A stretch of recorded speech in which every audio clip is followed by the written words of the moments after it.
Good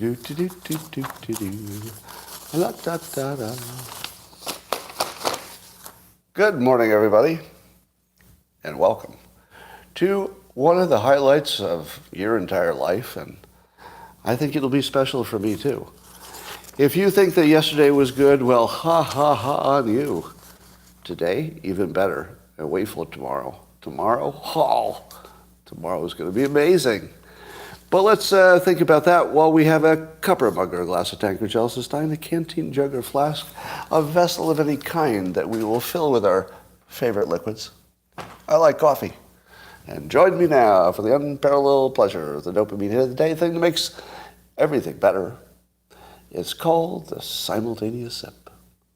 It's coming at you now. Go.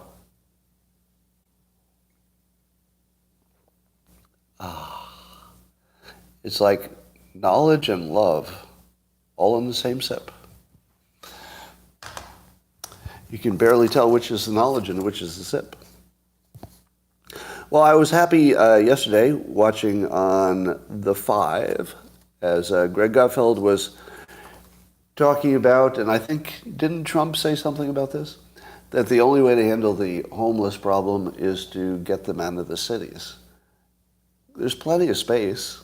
There must be government land. There must be a farmer who wouldn't mind, using the land, and just let them camp. Because the public is largely not under the impression that, the public largely thinks that the problem is they don't have a house. But the real problem is they don't want to be in a house. So let them live the life they want to live. Do their drugs, sleep in tents, and let them have the life they want, but away from the people who want a different life. And it made me wonder, is that where we're heading with Democrats and Republicans?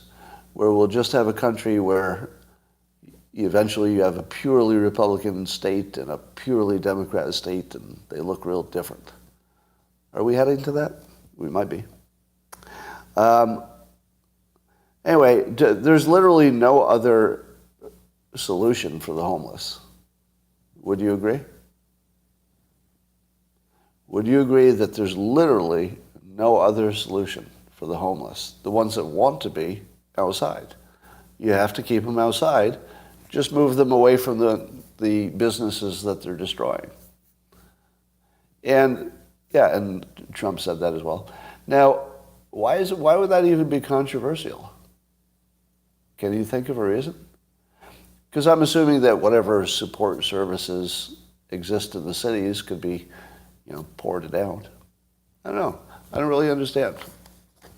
Chaz was a problem because they tried to take over other people's place. Do you know, what would he be? Physicist and astronomer, Neil deGrasse Tyson? You all know him, famous, astronomer, scientist.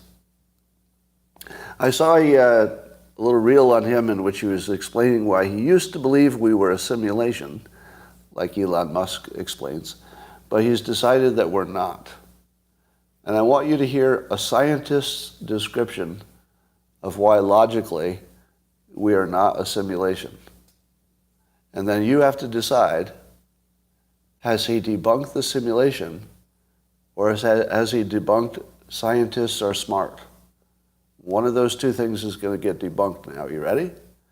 Either the simulation theory will be just destroyed, or I will show that famous scientists are really not that bright. Really not that bright.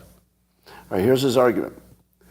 That the simulation would assume that if ever there was a real civilization that built a simulation, that simulation would eventually build its own simulation.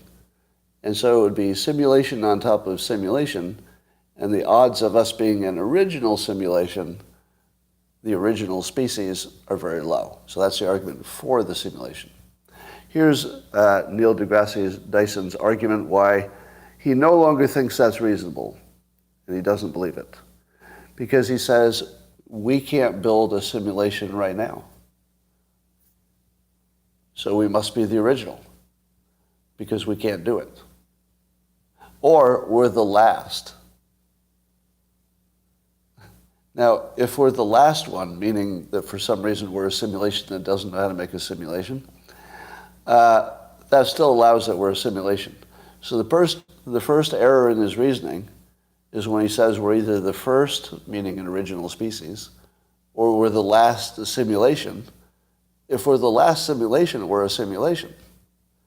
So his own argument that he doesn't believe in the simulation because it's possible that we are one, it doesn't even make sense. There are two possibilities, and we already knew there were two possibilities.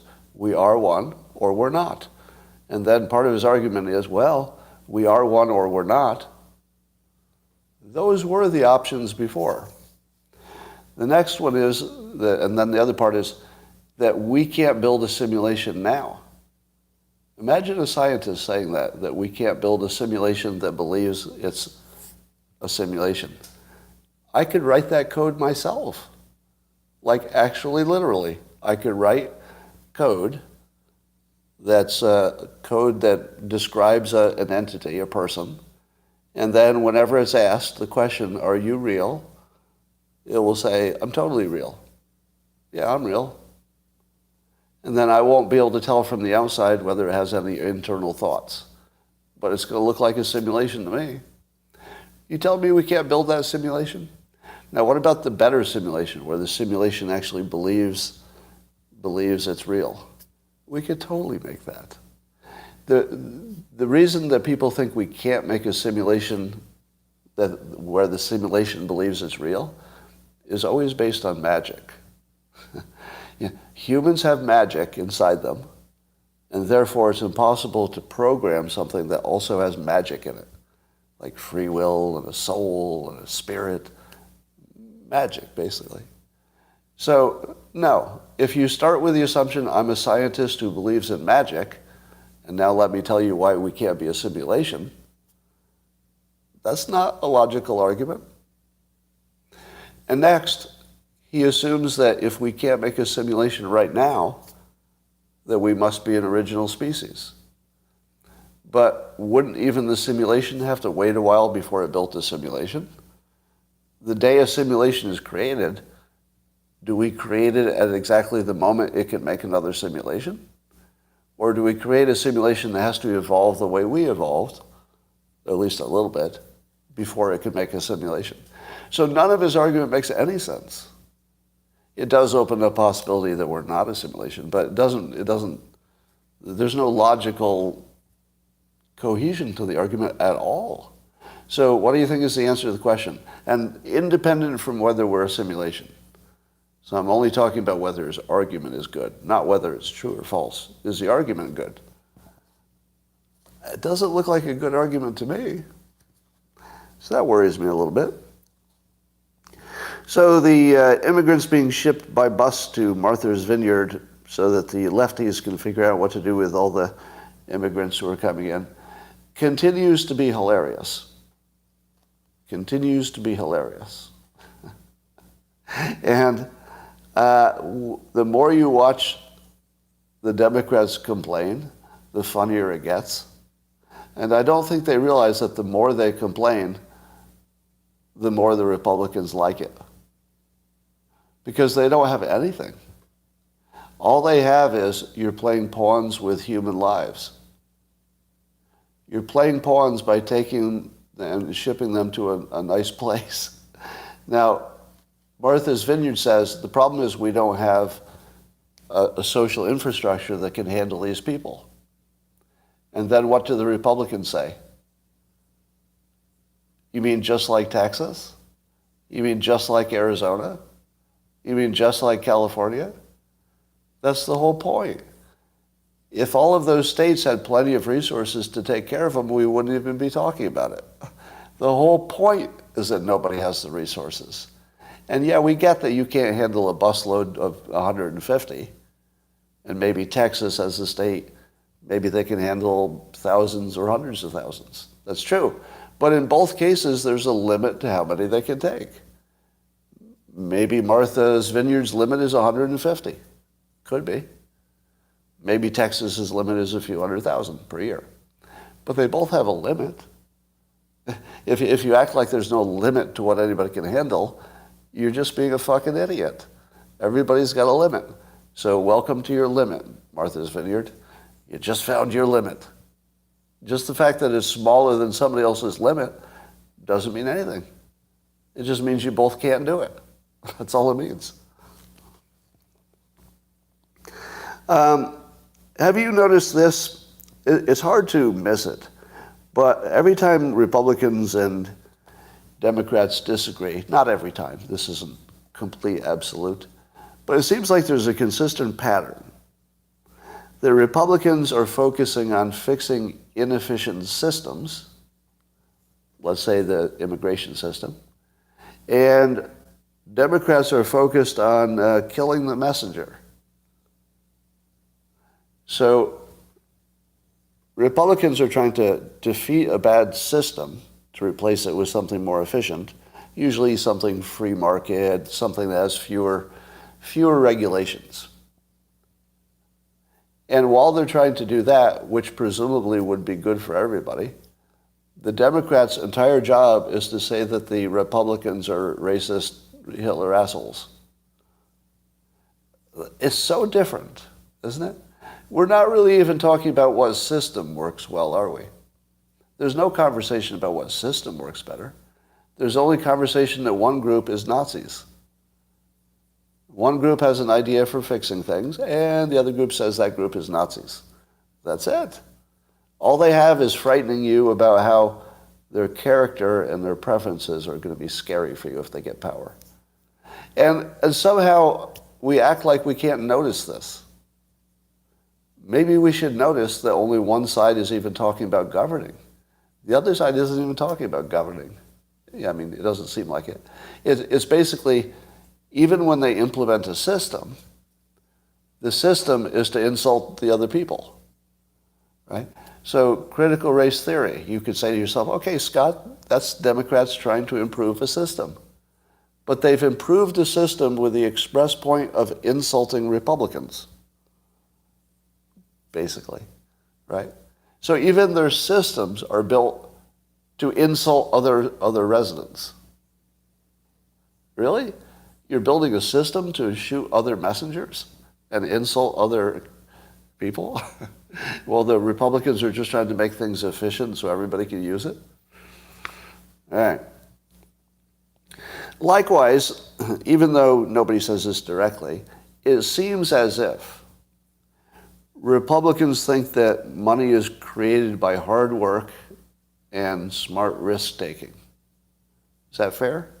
Republicans believe that money is created out of nothing by hard work. I mean, that's not nothing. Out of hard work and the right kind of risk-taking, entrepreneurial risk-taking. And Democrats believe that all the money that will ever be created has already been made. And somebody has theirs.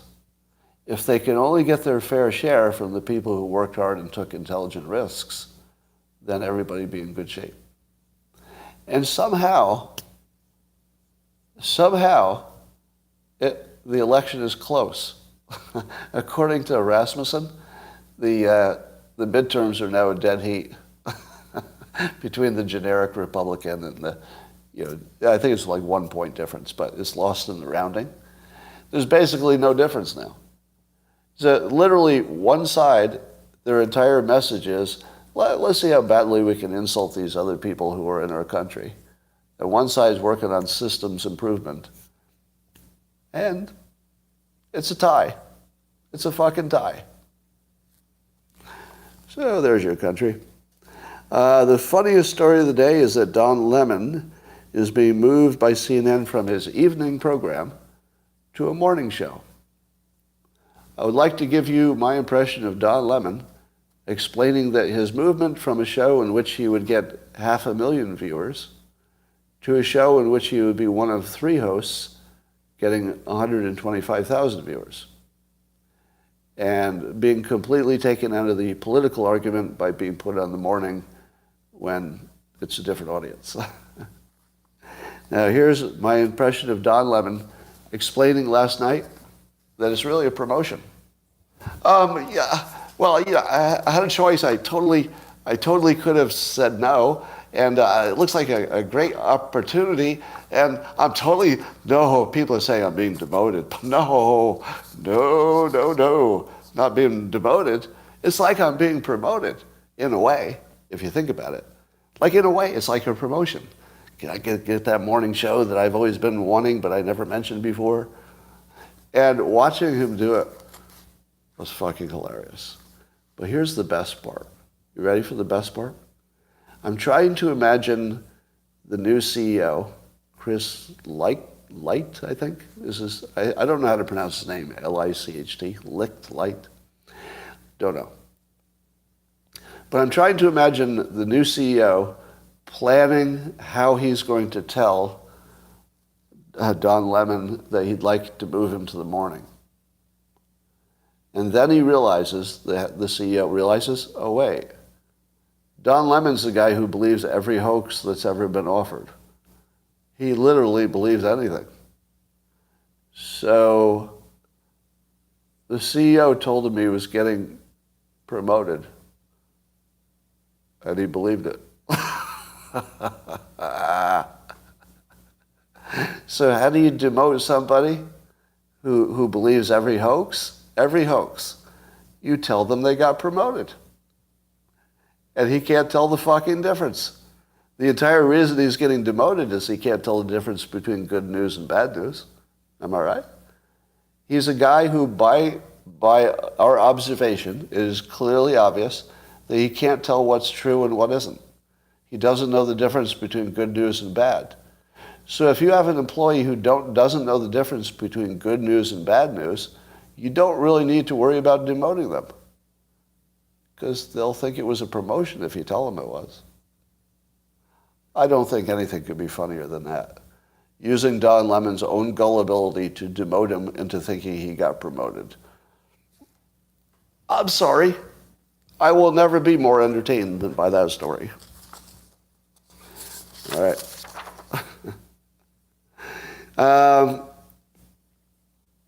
Apparently, Politico has new German ownership that wants it to shift toward actual news and away from being hyper-partisan left. So now Politico is moving to the center, and CNN is trying to move to the center. We'll see. Is that some kind of a shift? We'll see. Biden trotted out the Fine People hoax again, and he's highlighting it again. He didn't just trot it out, he's highlighting it. The most easily debunked hoax of all hoaxes. You simply have to just read the transcript. That's it. And it's debunked. There's no extra explanation needed. Nothing. Just look at the transcript. Oh, okay, they left out that part. If you don't leave it out, it says the opposite of what you said. That's it. And the Democrats have so thoroughly succeeded in brainwashing at least their people that they can highlight it as a central theme years after it's been debunked thoroughly, and their viewers can't tell the difference. The Democrat base actually has no access to anything like reality, because otherwise you couldn't do this. You could never get away with this if Democrats had access to the news. Am I right? How could you possibly get away with this if Democrats had access to the news? Now here's the real test, CNN, because I know you're watching.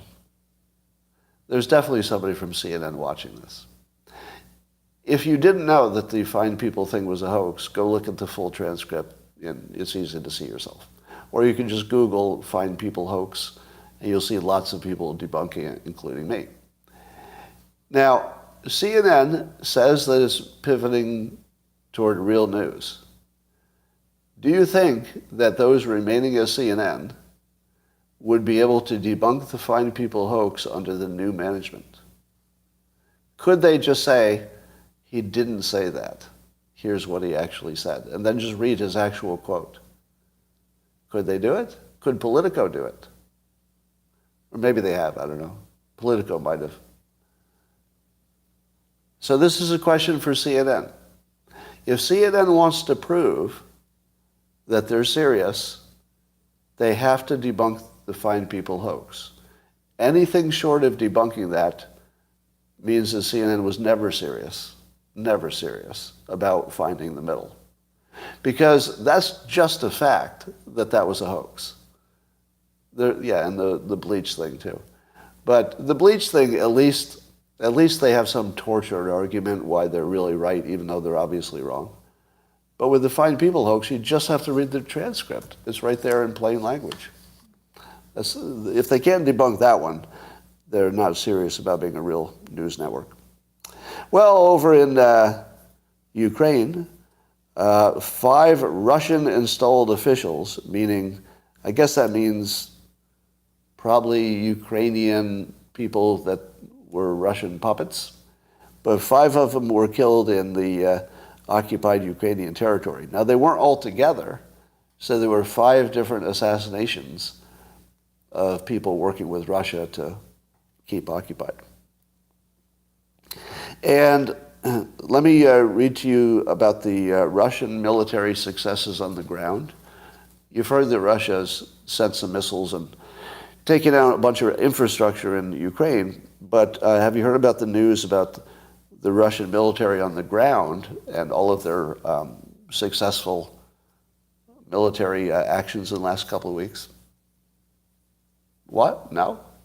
You haven't heard the news about the Russian successes on the ground? There haven't been any. As far as I can tell, has it been how many weeks? When was the last time Russians had anything like an increase in territory? 3 weeks? 5 weeks? But they've been losing territory for 2 weeks? Oh, today? Is there something happening today? Oh, the Wagner Group is surrounding Bakhmut in Donbass. Are you saying that the Ukrainians are in the Donbass? That would mean that they've already pushed into there. The entire Ukrainian offensive is now trapped behind floodwaters from the dam. Oh, now that would be interesting. Because part of the news was that Russia took out a dam. Was that strategic? Was that a battlefield strategy or just punishing? If that was a battlefield strategy and it trapped the Ukrainian, wow. It's both.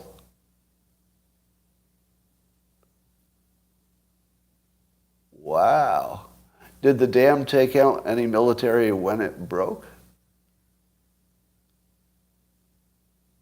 Forces are now stranded on the East Bank. Oh my goodness. So that's today's news, right? Yeah, I didn't see that. I didn't see that in the news. So I guess the only place you can get news like that is Twitter and Telegram, right? Interesting. So now things are going to get interesting. But have the Russians retaken any territory? So it sounds like they're trying. They swept away the pontoon bridges. The Donbass is like the South in the USA. It's been news for a few days. Does it seem like the regular news has a little blackout on Ukraine? Or they just don't know what's happening? Is that what's happening? They don't have as much original reporting? Because I'm not sure we can believe anything. All right. Well, I'll go read up on the updates in Ukraine. But I'm going to stick with my prior statement that although the Russians may have done something strategically good, they have not yet changed the nature of the war. So we'll see. Maybe they will. I saw the story about the, maybe it was the Wagner Group, who were using Russian prisoners as recruits and saying, there's a video, I don't know if it's real, it looked realish, but they were saying, hey, you Russian prisoners, you can get out of jail if you go fight for 6 months. And this raises an interesting question. Are not all of the military in the Russian army at the moment prisoners? Because what does it mean to be a prisoner? You're still a prisoner if you're working in the chain gang, right? If you're doing cleanup on the side of the highway, you're still a prisoner, even though you're not in the cell at that moment. But if you don't have a choice, and you're not fighting for anything that's to your benefit, such as defending your own country, aren't you just a prisoner if you're in the military? Because if you don't want to be in the military, but you can't leave, and you're not fighting for something that's in your benefit, just like the prisoners cleaning up the trash on the road, they have to go back to jail. They're not going to be driving that road, so it's not for their benefit. To me, I don't really see the difference between the Russian military and prisoners who are forced to work. And I wonder if the Russian military is starting to see that themselves. Meaning that, once you get past the officer level, which is a career, when you get to the actual fighting people, are they not saying to each other, why are we here? Like, what's in it for us? Right. Now, of course, they know that if they try to, desert, they'll be killed by their own team. So they don't want to do that. So they're in prison. They can't leave, and there's nothing in it for them. What do you call that? Okay, do they get a paycheck? Maybe they do. But they're still in prison. All right. I talked to a woman born in Russia yesterday, and she still has, family in Russia. And so I asked her, what's the mood in Russia? Have any of you done that? Because most of you probably know somebody who knows somebody who lives in Russia, right? Have you gotten... so let me tell you what I heard, and then you tell me what you're hearing. Number one, the older Russians are more supportive of Putin. The reason given, and this is just, by one person's observation, is that Putin has been priming Russia for this move into Ukraine for so many years that the older ones just sort of got used to this being, Russia's fate or something. So the old ones say, okay, Putin made us prosperous, and Putin raised Russia's standing in the international community. True or false? I mean, until Ukraine, true or false? I'd say true. So the older ones are like, okay, we've seen bad times and we've seen good times, and Putin brought us better times. So they're pretty supportive. The younger ones, less so. So that was the first thing I needed to know. The second thing is that even the older ones seem to now realize that this is going to set Russia back 20 years. They might still support it, but even in supporting it, they know that Russia just got pushed into the biz bag for a long time. Right? So, if everybody understands that Putin is degrading Russia for the next 20 years, that's going to be bad for morale. Really bad for morale. All right. This is very surprising. You'll be so surprised by this. Oh, how surprised you will be. Hold on to your chairs, because you might slide right out of your chair in total surprise at this next story. Who would have ever seen this coming? The most unusual, unexpected, surprising thing that could ever happen in America. A former high-level FBI agent who was involved in the Russiagate hoax. So he was a big investigator in that. He's being investigated now for colluding with Russia.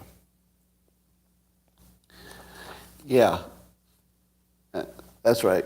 A former high-level FBI agent who worked on the Russia collusion hoax to frame Trump for colluding with Russia is being indicted. He's not guilty. He has not been found guilty. So remember, innocent until proven guilty, even the FBI. Even if you're mad at the FBI, innocent until proven guilty, but indicted for colluding with Russia, specifically some Russian billionaire. Don't know the details. Now, are you surprised that a high-ranking member of the FBI was colluding with Russia while working on the Russia collusion hoax? Nope. That is not surprising at all. I'm sorry. if you think you're going to surprise me with that, you're going to have to work a lot harder. That is right on the fucking nose. Do you know what Republicans always expect? Now, I'm not a Republican, but I know what they expect. Do you know what they always expect? That if Republicans are accused of anything, what's that mean? What's it mean when a Republican is accused of a specific crime? It means the Democrats are doing it. And they're doing it right now. Every fucking time. Boy, the first time I heard that theory, that whatever they accuse you of, I think Tucker probably said it first, whatever they accuse you of is what they're doing, I said to myself, well, no. I mean, no.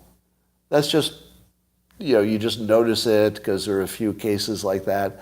So a few prominent cases don't make any kind of a pattern, right? It's confirmation bias. They're not literally accusing you of the crimes they're doing right now. They're not literally doing that. But they are. They are. They're literally accusing the Republicans of the crimes they're doing right now. And the beauty of it is that from a persuasion perspective, it really works well. Probably the single best way you can make yourself look innocent is to preemptively accuse somebody else of the crime you just committed. The best way you could look innocent of starting a fire, well, no, that's not true. Because I think arsonists actually do report the fire, don't they? That's a bad example. They do report it, right? Is that true? Arsonists report, they're the first on the scene, but do they report it? There's also the people who volunteer to help look for the lost little girl, usually the guilty ones. Anyway, so that's happening. There's a poll on Christianity, which used to be 90% of the country. I think when I was a kid, 90% of the country identified as Christian. And now it's in the 60s. And if the trend continues, and these are not people who are not religious. They're simply not Christian. So many of them are non-denominational. So they might say, I'm spiritual, I believe in God and Jesus, but I don't have a specific religion. Although I would call that Christian. So it looks like Christianity is going to be a minority of the people in this country if the trend continues. What do you think? You think the trend will continue or reverse? I think it'll continue. Because it's correlated with what? You're going to hate this. What is a decrease in religion correlated with? Yeah, it's correlated with education. Now, I'm pro-religion. Just in case you forgot, I'm very pro-religion. Because it seems to work. My observation is that the people who have a religion and practice it and wrap their life strategy around it do pretty darn good. Pretty darn good. And now you could argue that it's the liberal education that's causing people to be less religious. Probably true. But there will be less of it.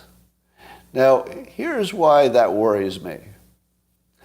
Independent of what religion got it right, we're not arguing that. Christianity works really well with free markets, doesn't it?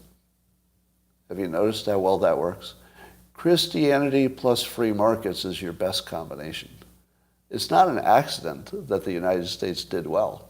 It's we combined the two most powerful forces, Christianity plus free markets. Because if you have free markets without the Christianity, what do you get? What do you get? Free market with no Christianity. Massive corruption. How do you do a deal? So the reason that I might do a deal with you is that I know that you're worried that God is watching. It really helps. I would definitely do a deal with somebody who wore the religion on their sleeve, so you could really see that they're religion. I would definitely do a deal with a religious person, Christian specifically.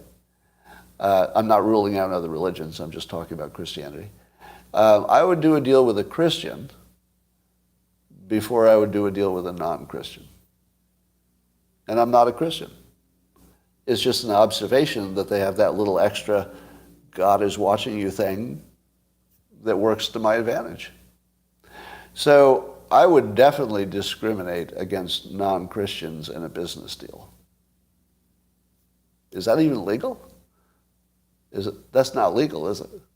I just realized that's not legal, but I would definitely do it. I wouldn't do it overtly, but I could see that I would be biased by it. You know what I mean? Like I wouldn't go out of my way to turn somebody down for not being a Christian. I wouldn't do that. But I'm sure I would be biased by a Christian business person because they'd have just that little extra somebody's watching me thing that works for my advantage. Yeah. All right. So scientists are using AI to come up with new proteins. I guess the old way of dreaming up a new protein was, massive trial and error for years. And then if you're lucky, you got some combination that would be a new protein. Whereas the AI can just say, how about these 100 new proteins I just came up with right now? And they could be awesome. Now, I don't know how big a change that is, because I'm not scientifically literate enough to know how big a deal it is if you can design your own proteins, but it feels like it's pretty big, doesn't it? Is there a scientist here? It feels really big. It feels really big. So here are some of the things that AI will change forever that you don't see coming, right? Number one, energy. Do you understand that one? Do you know why the energy market will be completely transformed by AI? Because AI can design, it can operate a new design for a nuclear power plant that will be continuously adjusting to optimize the reaction and reduce the chance of any problems. It's something we couldn't do before. You need AI to really rapidly make changes to keep everything stable. So it probably will be one of the key technologies for solving climate change. It will invent things. In 15 years, there's always people who believe that AI is the next flying car, meaning it's never going to get here. But flying cars are going to get here. By the way, you know that flying cars are guaranteed in the future, right? We're always waiting for them, but they are guaranteed because batteries will just keep getting better, and that's all you needed. You just needed an electric flying car because AI can also keep your flying car stable, right?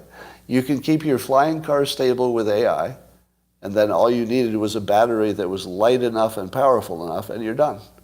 All the other stuff is just engineering, like basic engineering. The two hard parts are the AI to keep everything stable, when there are lots of moving parts, and the battery. Solved. They're both solved.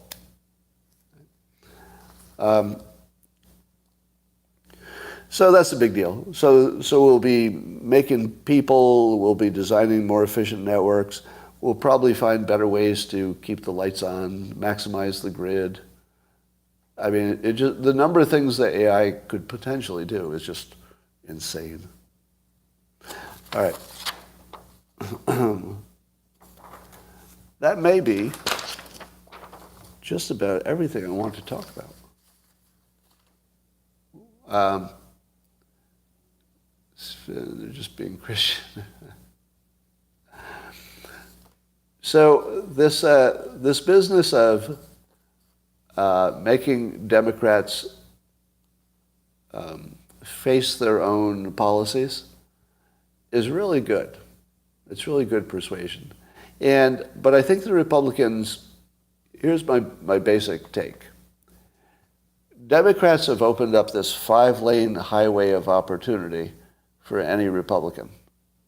What would it take for a Republican to stay on the highway? Just don't make gigantic, obvious mistakes. That's it. Just don't make gigantic, obvious mistakes. And what are they doing? What are the Republicans doing instead? They're making gigantic, obvious mistakes. They're hammering on abortion to make that a key thing that people are thinking about. They can't possibly work for Republicans. I don't care what principle he was operating under. If we're talking strategy, I just don't think that was a strategy. Now, yeah. Doesn't it seem to you that when the whole country appears to be falling apart and when things were working well under a Republican, it should be the easiest thing in the world? But I feel like Republicans can't stop themselves from making crazy arguments. Does anybody feel that? Because a lot of you are lean right, if you're watching this probably. But do you feel that Republicans shoot themselves in the foot by that? They'll make their strong Republican argument for free markets and getting rid of regulations and stuff that sounds pretty solid, and then they'll just throw in something that's batshit crazy. Yeah, self-sabotage. It looks like it, just like Trump. Yeah, the only thing that could keep Trump from regaining the presidency is Trump. But Trump is completely lacking a positive message, as are the Republicans in general. What is the positive message of the Republicans? We'll take you back to 2020. That's the message, right? Or 2019. Yeah, we'll take you back to 2019. Aren't you all fired up about that? We're going back to 2019. I can't wait. That is the least inspirational message you could ever have. Let me tell you an inspirational message from a Republican. We're going to solve climate change, and I don't even care if it's real, because we need the energy and we need it to be clean, and I'm going to make nuclear my focus, and I'm going to get rid of the regulations that are blocking the new builds. Just embrace their topic. Just say, look, you guys, you made your sale. We're going to go serious with green energy, but we're not going to do it the stupid way. We're going to do it the smart way. Because even Elon Musk says you're not going to get away with getting rid of nuclear. So I'm going to agree with the smartest guy in the world, Musk, about energy probably. We're going to go crazy on the thing that's green energy, the best one, and we're going to solve your climate change for you, even if you don't believe it's real. Because I'm going to give you so much cheap energy that's clean that if climate change isn't a problem, you'll forget you ever worried about it. You're just going to be glad you had your cheap energy. I will make you forget that climate change was a problem. Because whether your problem is you don't have enough energy, or your problem is that you're putting too much CO2 in the air, I'll solve both of those problems, and I don't even care if one of them wasn't real. You can argue all day whether climate change is going to destroy us in 80 years. I'm going to make sure it's not an option. I don't know if climate change is real. I'm no scientist. I'm going to make sure there's no risk, though, because there's smart people who say it is a risk. So I'm going to make sure there is no risk, and I'm going to do it for free. And what I mean by free is I'm going to do what you wanted me to do anyway, which is give you lots of reliable, clean energy. It's also going to solve your climate change problem. And if you Democrats think that the climate change was a hoax, keep thinking it. It doesn't matter. The problem's going to go away either way. I'm going to solve your problem even if it isn't real. I'll solve real problems. I'll solve imaginary problems. You send me a problem, and I'm going to work on solving it. And I'm going to let you work on whether I'm an asshole. How about you guys think about that? Go back to your rooms if you don't want to be part of the useful solutions. If you don't want a system that works, if you don't want a world that works, why don't you go back to your rooms and then think about how big of an asshole I am? Because that's all you're fucking good for. If you're not going to help, go back and complain to each other about how we're all Nazi fucking assholes while we're trying to save your children's lives. All right, I'll be working on that. You work on what a bad character I have and that thing I tweeted once. All right, you go work on that. Prove to the country that you have no fucking value while I'm working on saving the country. All right? Now, you tell me that Republicans can't win everything. How hard would it be? They would just have to not be stupid. Somebody on Locals is saying that what I just said was brilliant. It's not. My whole point is that it's easy. It's not brilliant. You just have to do what Clinton did brilliantly, which is accept the other person's argument and then top it. Rejecting the other person's argument just keeps them over there fighting with you. You have to embrace their argument and then top it. That's what I did with climate change. I embraced it, and then I gave you a better solution than they were giving you for the problem that you don't even think is a problem in some cases. By the way, I think climate change is real, and I think it doesn't matter. Because everything you need to do anyway. We need some clean, reliable energy. There's only one way to get it. Two ways, if you say solar is part of the answer. And I think it is. I think it is. How about this? How about your president? You say, you know what? The only way to solve the network problem is more people have to have a solar battery at their house. Now, I think Musk would agree, because I think there's a way, if enough homes had their own solar backup power that could feed the grid when the grid needs it, I believe there's a way to protect the grid without completely redoing it. We also need to completely redo it. But in the short run, if you said, hey, let's get everybody who can afford it these solar batteries. If you're rich enough to get a solar battery, do the country a favor and get one. How about that message? I'm not asking poor people to do anything differently. We're just trying to keep the lights on for you guys. But if you can afford it, the house battery will pay for itself. So I'm not asking you to lose money. I'm asking you to do what makes sense for yourself in a free market.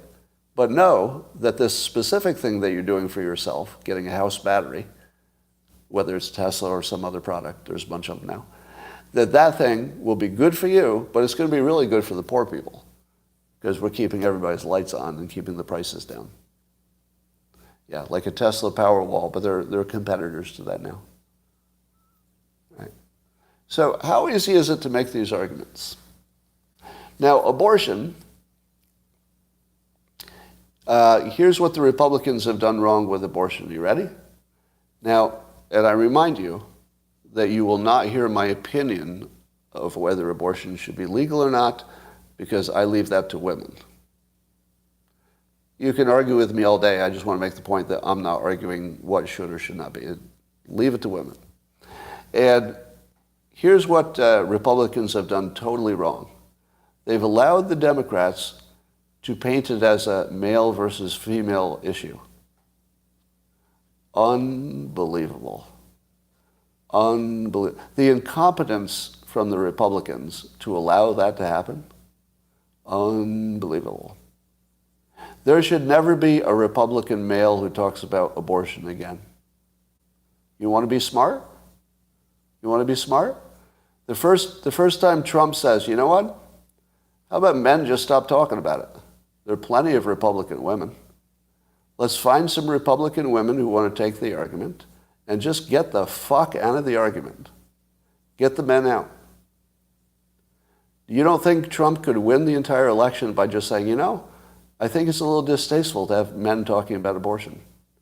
We have strong feelings, but let's let the women take the lead on this. I think we'll get a better outcome. Seriously, how hard was that? Have I already made myself president? How hard was that? The Republicans completely could turn the conversation around by, now let me ask you this. Before you heard the Pence rule, about Pence would say you wouldn't go to lunch or a dinner with a woman unless his wife was there as well. When you first heard that, you thought, oh, that's extreme, maybe. Some of you thought it was brilliant from the start. But the more you think about it, like it just becomes a better and better just a system for keeping everybody happy. Right? And you probably thought that you couldn't make that happen. But I'll bet you Republicans all over the world, when they heard that Pence was doing that, I'll bet you, because I did, I'm not a Republican, but even I said, I'm going to adopt that standard, which I have. Except when I'm single, I would never have a meal with just another woman, if that was the only person there. So I adopted Pence's standard as soon as I heard it, because I thought, that does make sense. So now imagine Trump or Pence or whoever's running for president as a Republican. Imagine them coming out and saying, let's let the women take the lead on this. We have very strong opinions, but for political purposes and really for the benefit of the country, let's just let the women take the lead. You get the same result, right? Because the Republican women are on the same side as the Republican men, mostly. All right. Now, give me another issue. Let me do another one. What's another issue in which Republicans are weak? What's their weakest issue? The border? You think Republicans are weak on the border? No. Republicans have the advantage on the border. So Republicans have the advantage in education. Advantage. Healthcare, they do not. Healthcare is a problem. What would you do with healthcare? I'll tell you what I'd do. I'd say I want healthcare for everyone and we need a plan for it. Because I would embrace the other side's argument and then I would top it. I'd say, we can get there, and to be a great country, we should have a plan to do it. But it shouldn't be forced. It shouldn't be communism. It shouldn't be socialism. We should have a plan, and that plan should be to use technology and AI and maybe telehealth and free markets and less regulations. And basically, you make an argument that you need to get to 100% coverage. You need to. And just say, we can do it better. We'll get there through free market. That's how you do things. The Democrats also want to cover everybody, but they just want to take the money out of your pocket to do it. It would be easy to win all of these arguments, and the technique should always be the same. Instead of rejecting the other person's argument, you embrace it, and then you top it. You're absolutely right, but your solution for it is wrong. Here's the solution. Yeah, GOP should say we are the party of solutions. We want better systems for education, better systems for healthcare, better systems for whatever, and just say the Democrats are the ones who just want to insult us while we're working. And if the Republicans could frame the situation as Republicans have nothing but insults, and then just keep saying that, while saying, here's our plans for how to make things better, and Republicans basically just have insults. Every time the Democrats would insult, then the Republicans would no longer need to address it. They could dismiss it. Say, well, this is why we're running. So here's a typical question that the news would say. The news says that they're calling you Hitler. So instead of saying, I'm not Hitler, you're Hitler. That's what, don't Republicans usually say that? I'm not Hitler, you're Hitler. How does that work out? It doesn't. How about this? Well, we're working on this plan to fix this problem, and the Democrats are mostly working on a plan of how to more cleverly insult us. And if you think that working on a plan to more cleverly insult citizens is where you want to put your energy, you have that option. But I hope you would work with us to improve our plan, which admittedly will never be perfect. We'll have to work on it, do a little A/B testing, a little tweaking. And if you don't like it on day one, work with us. We'll try to improve it. But you have to work within the rules of what makes sense. Free markets, less regulation. Do you know why ESG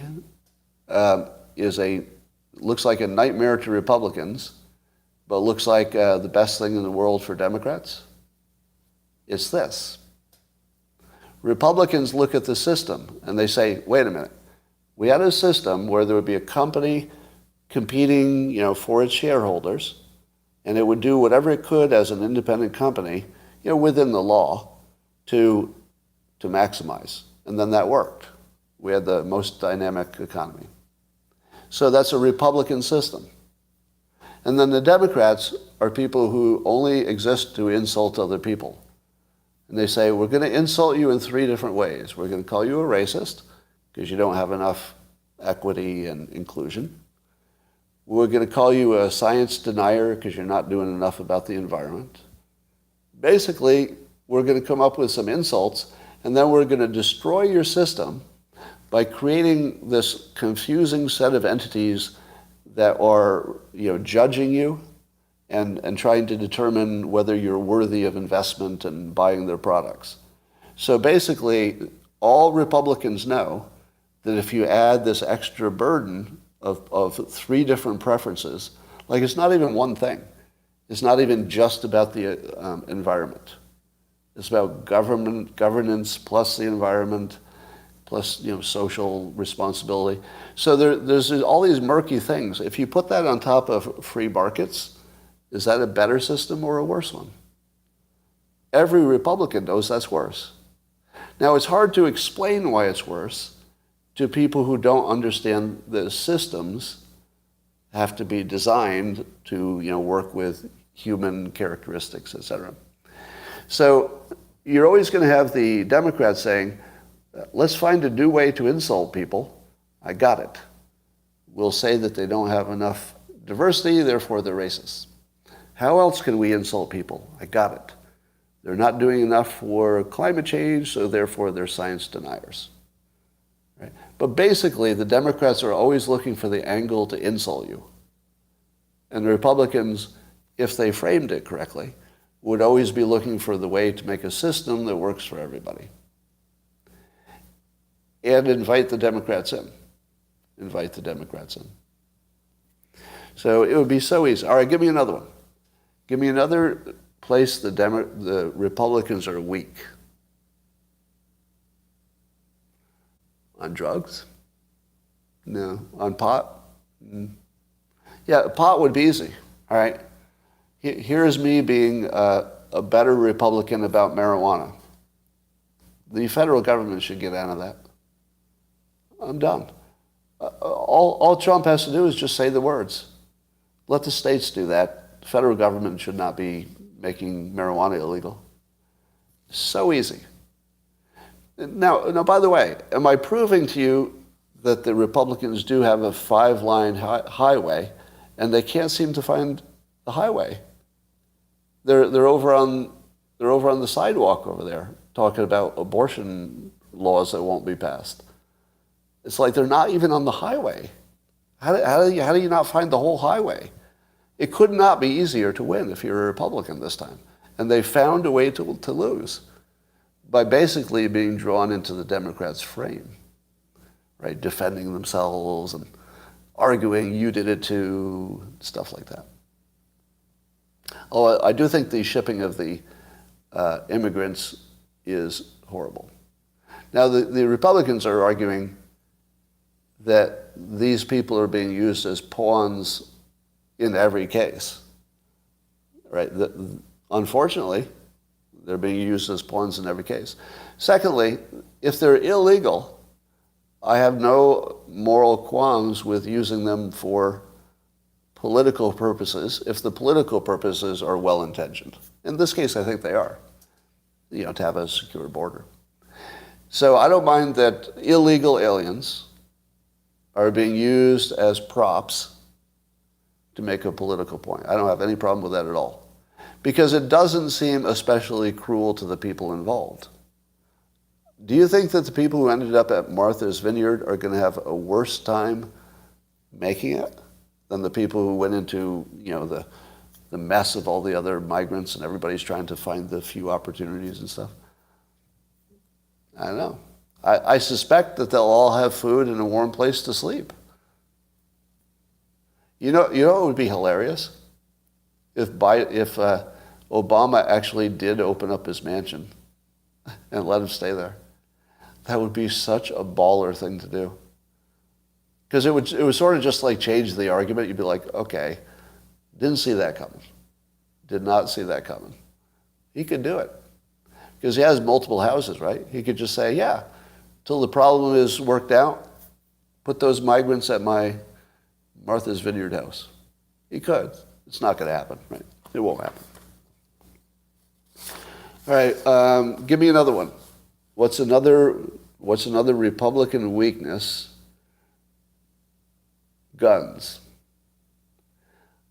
I don't know that guns are going to be an issue. I'm trying to remember. I don't think it's in the top 5, is it? I don't think guns are in the top 5. And I believe that Democrats are buying them as quickly as Republicans are. If you tell me Democrats aren't buying guns at a pretty high rate right now, I don't believe that. I feel like guns could be ignored because the Republicans already have the better argument. Although I think that here's what the Republicans do wrong on guns. They let Biden define it as it would be citizens against the military of the United States. That will never happen. No, nobody's talking about citizens with their little guns taking on the military. But they let Biden define that as the problem. Do you know what it would be more like? Did I tell you that 5 Russian-backed officials were murdered just yesterday in Russian-dominated territories in Ukraine? That's what happens. What happens is every time the, let's say, illegitimate government, who is trying to take your guns or whatever they were trying to do, that as soon as they install a puppet, there's not enough security in the world to protect that puppet, like Ukraine. So in Ukraine, every Russian puppet will probably be murdered, probably every one of them, eventually. It just takes a while. But it looks like they're just going to kill every one of them because they can. There would be nothing that could stop them from getting every one of them. Because you're not going to let every official have an underground bunker, right? So, and you don't have to get the top people. Like you don't have to use your handgun to get to the president of the United States who's become a dictator and taken over the country. You only have to get to the mayor, like the people who are just sort of keeping the lights on. Just get to them. Kill them all. Which is exactly what would happen if the U.S. tried to turn into some kind of a dictatorship and install, like puppets everywhere. We would just kill all the puppets because it would be easy. Everybody has a gun. So there's no way our government could, let's say, take over and then actually control the public. Because to control the public, you had to at least control, let's say, the chief of police, right? You'd have to at least get the chief of police. Do you think every chief of police is going to be able to protect their own home? No. Everybody knows where the chief of police lives, where their family lives. You couldn't possibly be a chief of police and turn against the public in the United States. Maybe you could do it somewhere else, but you can't do it here. Because all we need to know is where you live. They're not going to send, and then let's say they send the military. Let's say they can get enough military to show up in your little town. I mean, I don't know how that would be possible. There wouldn't be enough of them. But all you'd have to do is see the face of any of the military people, right? Would they all have to wear masks? They better. Because if you see the face of a soldier who has turned on you in the United States, you're going to take his picture. And then his family's in trouble. Because they're going to find the family. So there isn't any way that you can turn against the public on a retail basis. And it's not going to be a war between our guns and their nukes. But somehow, the Republicans have allowed Biden to define it that way. Because it's hard to explain what I just explained, right? But here's the way I'd explain it.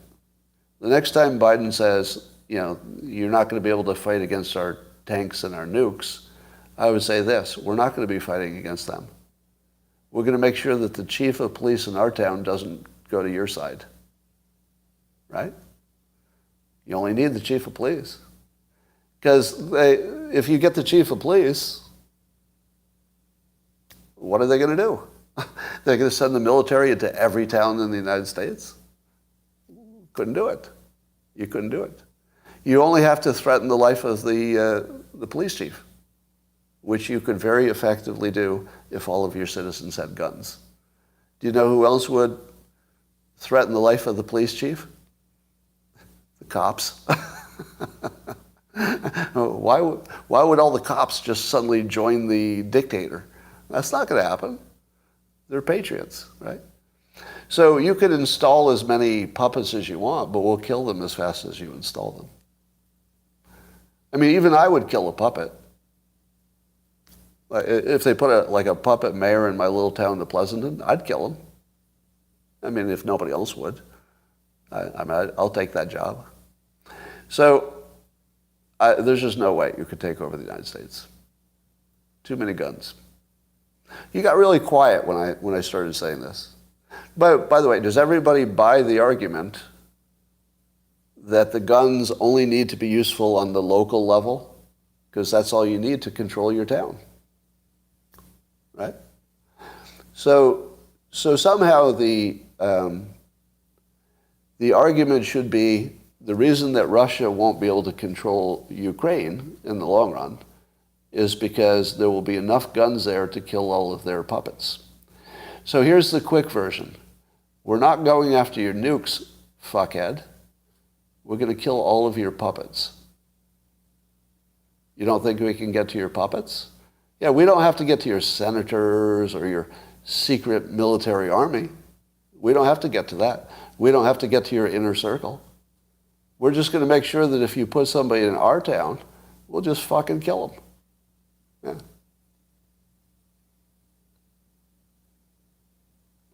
All right, what else? I think the argument for education is just so strongly Republican now. Race. All right, let's talk about race. What could the Republicans do to own race? Easy. Easy. Easiest one. You ready? First, you embrace the other side's argument. Systemic racism, my God, it's bad. Yeah, that's bad. The systemic racism is really something we need to work on. So let's get rid of the school, the teachers' unions. Because that's the only way you're going to fix things. And you make the teachers' unions the source of all, the primary source of continuing inequality. And you say, look, Democrats, join with us, we'll work on the biggest problem first. If we can solve the biggest problem, then maybe we'll have some momentum to work together on the second biggest problem. But we could definitely work together on the biggest problem. And the biggest problem is, instead of Republicans ignoring that there is a systemic and built-in disadvantage to the black population, could you just fucking say it? Would it kill you to be a Republican and say, yes, it does look like there's some lasting disadvantage that's, reaching into the black community? Would it kill you to say it, even if you don't believe it? Because I know the counter-argument would be other groups have troubles, there are other poor people, some poor people make it out, therefore everybody can make it out. What about the Asian population and the Jewish population? Why are they doing well? So you could argue it away, right? But it's the wrong approach. That's not how you win. You don't win by telling the other side they're wrong. You win by embracing their argument and topping it. Embrace it and top it. You can't be beaten if you do that. That's an unbeatable strategy. Embrace it and top it. Denying the problem loses every time. I think that loses every time. You can only get your own team to deny the problem. You need to accept it, reframe it, and top it.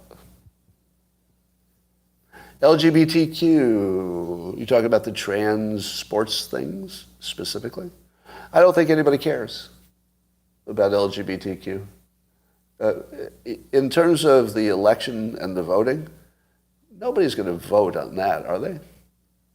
They might vote on the young people and the education and the school part. But beyond that, there's no real issue, is there, with the LGBTQ community? I just don't think people care about it enough, except for the children issue, yeah. So they care about that. All right, the FBI. I don't know, does anybody trust the FBI anymore? Do you think Democrats really trust them? I don't think so. All right, so have I made my point? That if a Republican followed my advice of embracing the other argument and topping it, that it's a five-lane highway of just easiness. You could just stroll down the middle of a 5-lane highway with no traffic, going to the White House, But what will, whoever the Republican president is, what will they do instead of what I just said? Probably tell a bunch of lies, right? It doesn't matter who it is. You could say it's Trump or somebody else. It'll probably be just a bunch of lies. And it's the worst technique, because then they get fact-checked, and then the other team says you're a bunch of liars, and then they have lots of material to say you're a liar, and then they're happy because they have something to criticize a person about. As soon as you lie, you make it about you, right? Am I right? If you talk about your policies, then they're sort of forced to talk about the policy. But as soon as you stick a lie in there with your policy, the lie is the only thing anybody's going to talk about. And then the lie is about you. And you just took the focus off of your excellent plan and put it on your bad character. I want to solve the fentanyl crisis right now, if I could. I did this yesterday in the man cave, talking just to the local subscribers. By the way, local subscribers who saw my idea for the fentanyl persuasion, was that persuasive?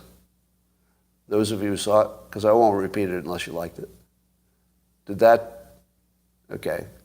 I'm getting yeses there. All right. Here's the problem with fentanyl persuasion so far. Here's me doing a bad job of persuading you that you need to do something about fentanyl, okay? Blah, blah, blah statistics. Blah, blah, blah, big alarming number. Blah, blah, blah, worse than some wars. Blah, blah, blah, coming from Mexico. Blah, blah, blah, comes from China. Now that gets you right off the couch, doesn't it? Statistics. Or how about I show you a graph. Here's my graph. Look at that line. That line was going like this, but now it's going like this. It's a line. Beware of my line on my graph. Run away. There's a line on a graph. Nothing. Here's how you deal with the problem. You get your AI, which can now make artistic renderings of anything. And you program an AI to create a new visual piece of art every day.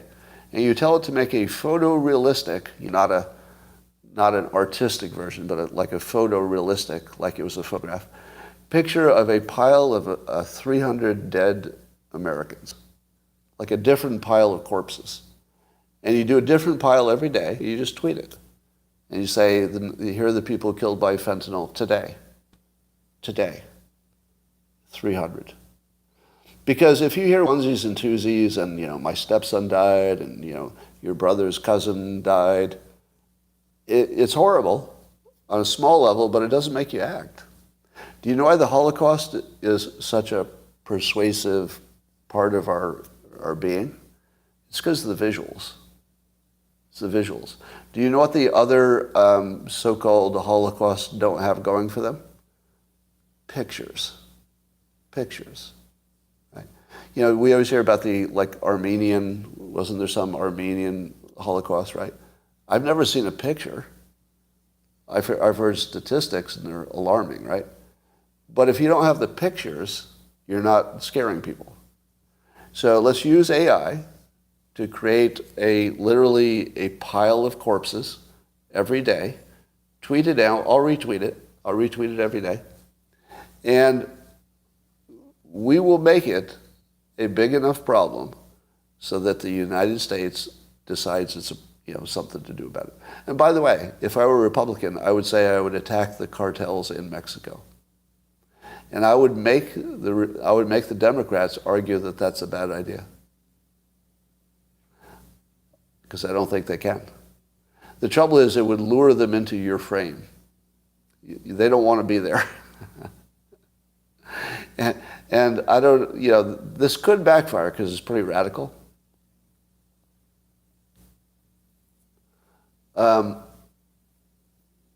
They call it racist.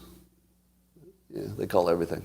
And if they call it racist, then what do? You say, well, here's another example where Republicans are trying to fix a system and the Democrats are busy trying to figure out what would be the most clever insult for the people who are trying to fix things.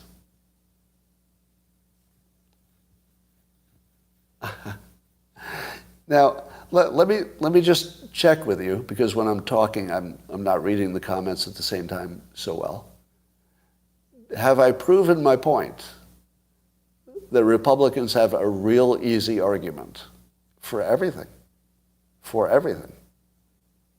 Point proven? I see a no.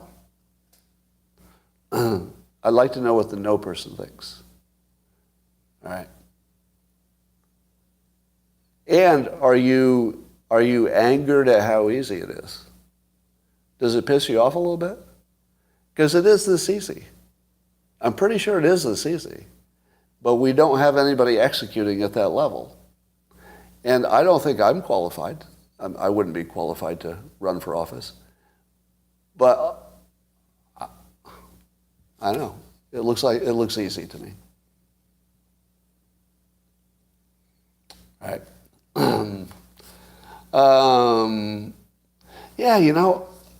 Was it? I think it was a Cernovich tweet. I haven't mentioned him the entire live stream, so I think I need to. Cernovich had a tweet about it's very real that people are afraid of succeeding. I think that's the way he put it. Something like that. That people who seem to choose paths that would guarantee failure, and they seem to be doing it intentionally. Have you noticed that? Is that your impression? That some people will choose a path that's just clearly self-destructive. Yeah. I think that's real. I don't know what's behind it exactly. Afraid of success? Yeah. All right. So, my beloved audience, I'm going to take my leave. I think this was one of the all-time best live streams. Not only have I changed politics in America by showing the better way to do it, but I believe I've made great strides in solving all of our largest problems by showing that if they're treated as systems problems. And you could swipe away the dingleberries that are doing nothing but insulting you cleverly. America could be awesome. And so on that note, goodbye to you on YouTube. I'll talk to you tomorrow. You're all awesome.